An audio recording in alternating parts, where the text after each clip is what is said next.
The thing that you need to understand about Eucalyptus and any other high growth venture backed business is it is taking a high risk shot at building something truly enormous. It is not going to be able to land at a $50 million business and be fine. It's either going to work or it's not. And like, we signed up for a binary outcome at the beginning and are now executing into that binary outcome. And I just have to cop that that's the reality and manage through that.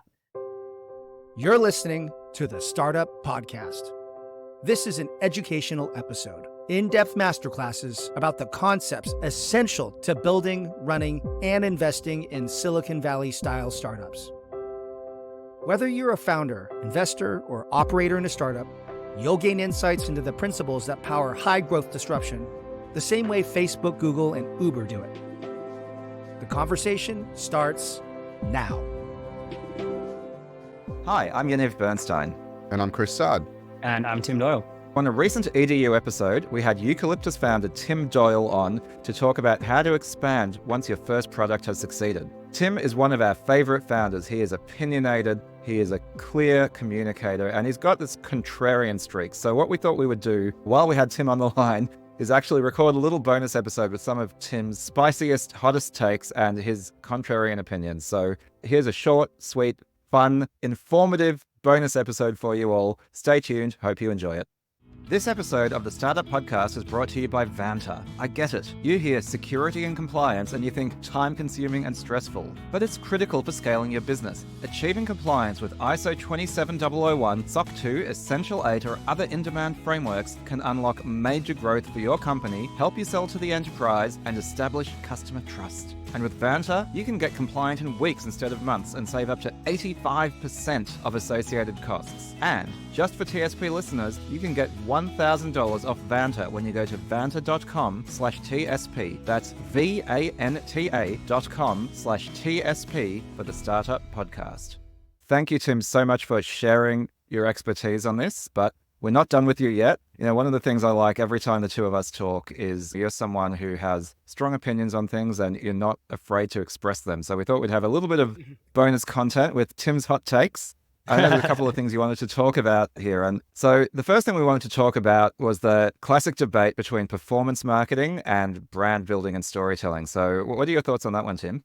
Oh my God. Like I feel like I live in this world, which is the constant battle of marketers from the 2000s versus the new performance generation where everything is vertical video and measured to an inch of its life. And I think for like a long time, marketing was too dominated by the brand builders. But I actually think right now we're in an age of too many performance marketers, too many metrics, too many growth hustlers. And we're actually in a golden age of storytelling. I think like the rewards for good content, like powerful or distributed. And I think the best content outperforms the average content by, 10,000x. And we still, as growth practitioners, obsess over A/B testing and small metric changes and copying the latest creative format from the latest creator. And I actually think like that's poison. Bring big storytelling back in the modern channels. So like the big storytelling is no longer a TVC. That's not the pinnacle of advertising. It's a 3-minute YouTube video, or it's a really interesting kind of full scope, like landing page driven campaign, but it's the age of big storytelling. And I want to be a champion for it.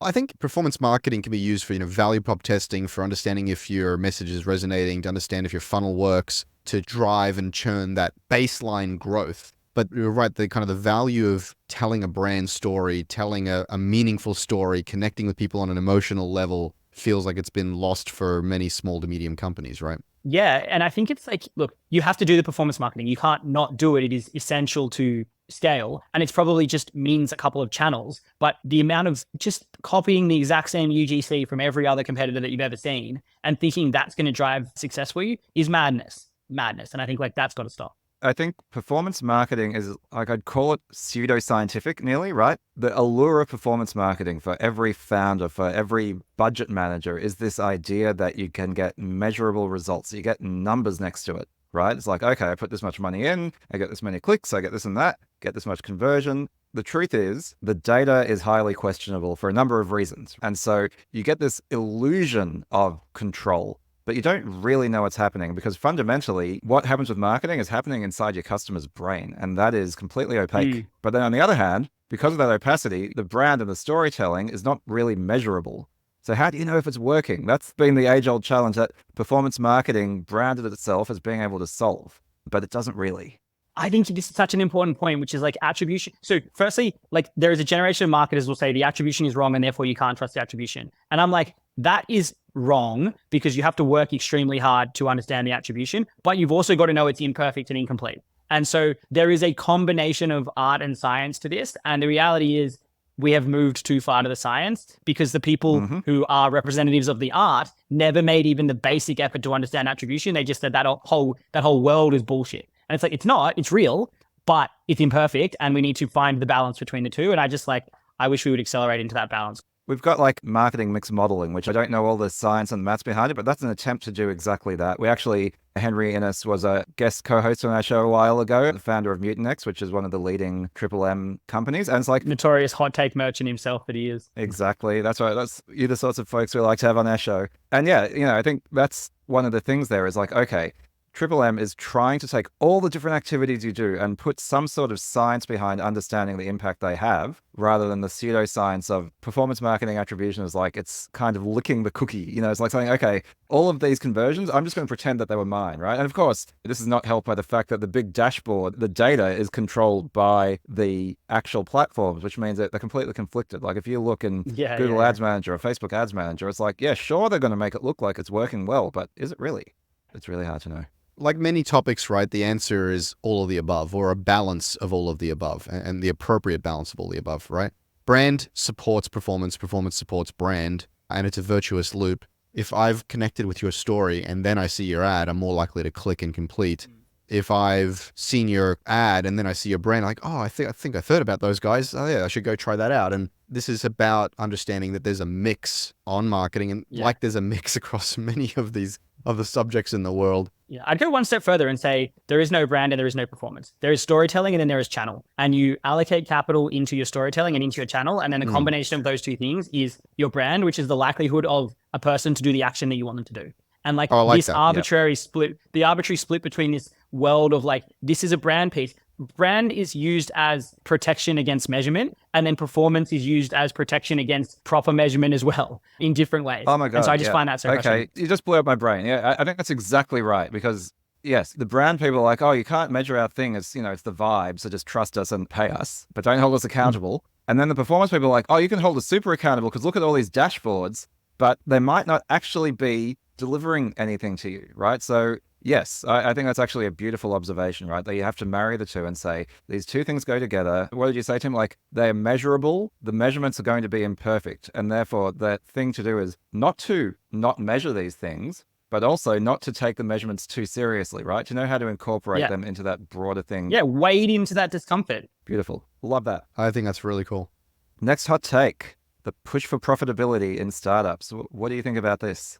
I mean, I feel old because I've lived through the growth at all costs era and now the, like, let's call it the austerity era. And I think, again, and this is like, this is obviously the trope, but it's like sitting in either of those extremes is extremely silly. And also listening to the latest hot take of your investors is equally silly. And so I guess like my thinking here is that it is just as bad to be a profitable, low profit, low growth, venture-backed company as it is to be a high growth, high burn, venture-backed company if you don't know what you're pushing towards as the end state in either of those scenarios. Like, neither of these things are virtuous in and of themselves. And it's crazy to me how many people have switched the take from like, you must be growing to you must be profitable. It's like the reality of venture is about a long-term prospect of a business. And so it has to be growing at a certain rate. If you're profitable, you wouldn't need venture. If you're profitable from the beginning, you wouldn't need venture. So it's like, it drives me a bit nuts. Yeah. It drives us nuts on this show. These are just like parrots repeating stuff that they heard on some other podcast or some blog post.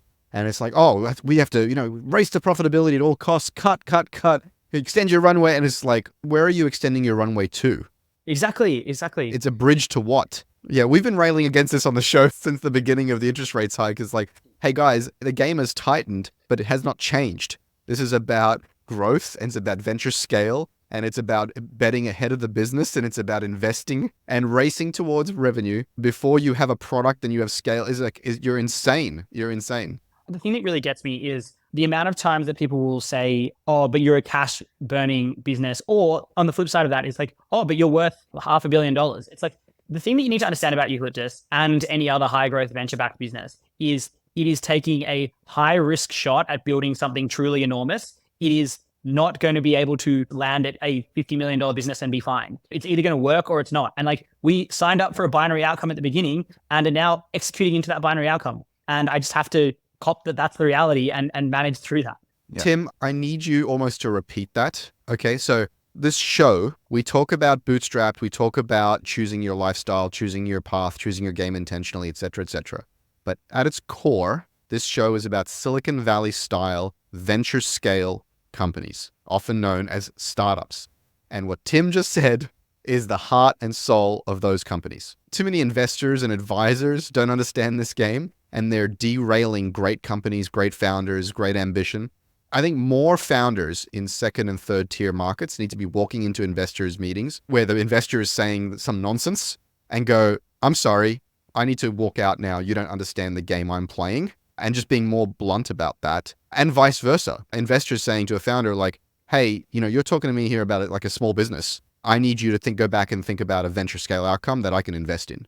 And just having more frank, radical candor in these conversations, because it's driving me nuts. Feels like there's a lesson on the like economics of venture funds that people need to like internalize outside of the Valley in a way that I just don't think it has happened yet. Like even that, like, and I'm not going to like rail against the tech media here because that will come back to bite me, but just like the understanding of the like venture funds are so often painted as illogical. It's like, no, they're extremely logical. They understand that there is a small number of returns that make the enormous difference and that most won't. And so they buy options and then choose the ones to double down on, and losers are a part of the game. We had a whole episode about this, right, Yaniv? It's so funny. Like, you've got a company running out of runway and not able to raise the next round. The advice often now seems to be, oh, okay, so you're going to need to hit profitability and cash flow break even and become sustainable. And I'm like, that's a type of zombie company, right? If you've taken venture funding in the past, that's a zombie company. It's a waste of the founder's life force. And frankly, it's even a waste of the venture fund's attention, right? Why would you want something like this in your portfolio? What you actually want to do is, if you do this, you've taken venture money and like you said, it's a binary outcome. It's go big or go home. And the advice here is like, go big or hang around without any clear opportunity for a good outcome. You should respect yourself more than that, right? And a good investor will be like, an orderly return of whatever capital is left is the right thing for everyone. Then you can go on and do your next thing. And there's also opportunity cost on the engineering. Like, you're doing damage to the ecosystem. And how about the investor, if they believe in the company, actually puts more money in and they do an inside round instead of sitting on their hands going, well, we don't know what to do. If you believe in the company, you believe in the founder, how about you put some inside money in? I think Australian investors have done I think to the credit of the kind of like the big 4 or 5 VCs, they're quite good at like propping up the ones that are struggling, maybe to a fault, but I think like I've seen a lot of them kind of get through or get emergency capital when they've needed it. Tim, thanks so much for indulging us with these hot takes. We very rarely get, super opinionated founders who really know what they're talking about in the Australian ecosystem, and we love it when we have them on our show. So thanks so much for doing this. I'm not sure if I qualified for that, but I'm always opinionated at the very least. We enjoyed having you on. Really pleased to have had the conversation.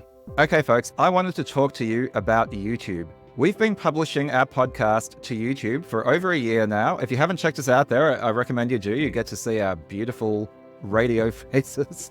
But something really exciting has happened, which is over the last couple of months, our viewership on YouTube has really gone up a lot. And we think that's because the algorithm is showing us to more people and people are liking what they see. That's one of the wonders of being on an algorithmically enhanced platform like YouTube. It can really bring us to more founders quite quickly. If you're a listener to this podcast and you want to help us grow as part of the pact, the thing we would like you to do right now, it's the simplest part of the pact, is stop what you're doing, go to YouTube, find our channel. It's easy to search for, or you can get it from our website at tsp.show, and just hit subscribe. Watch some stuff if you like, but whether or not you do, even if you listen to us in the podcast app, if you follow us on YouTube, what that does is it is telling the YouTube gods that we're doing something right and that more founders deserve to find this great content. So thank you so much. Go on to YouTube, hit subscribe, and you can rest easy for the rest of the day. Tim, how can people find you on the internet and follow up with you if they're interested in what you're doing and what we talked about today?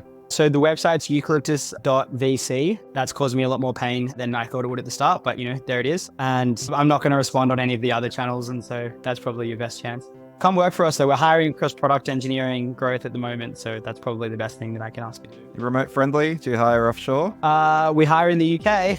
Yaniv? I'm mostly on LinkedIn. You can find me there. I'm the only Yaniv Bernstein on LinkedIn, or in fact on the internet, so I'm pretty easy to find. Also, some of my spiciest stuff is on X at @ybernstein. How about you, Chris? I'm on LinkedIn and all the social media as Chris Sard, or you can find me at chrissard.com and chrissard.com/newsletter, where you can subscribe to my newsletter there. All right, guys. Great conversation as always. Yep, Thanks. absolutely. Thanks so much for coming on, Tim. Cheers. Today's episode of the Startup Podcast was brought to you by Vanta. To sell to the enterprise, proving security is essential. Vanta allows you to breeze your way through to SOC 2, ISO 27001, or Essential 8 compliance and unlock major growth for your company. Go to vanta.com/TSP today. That's VANTA.com/TSP for the Startup Podcast to claim your $1,000 off.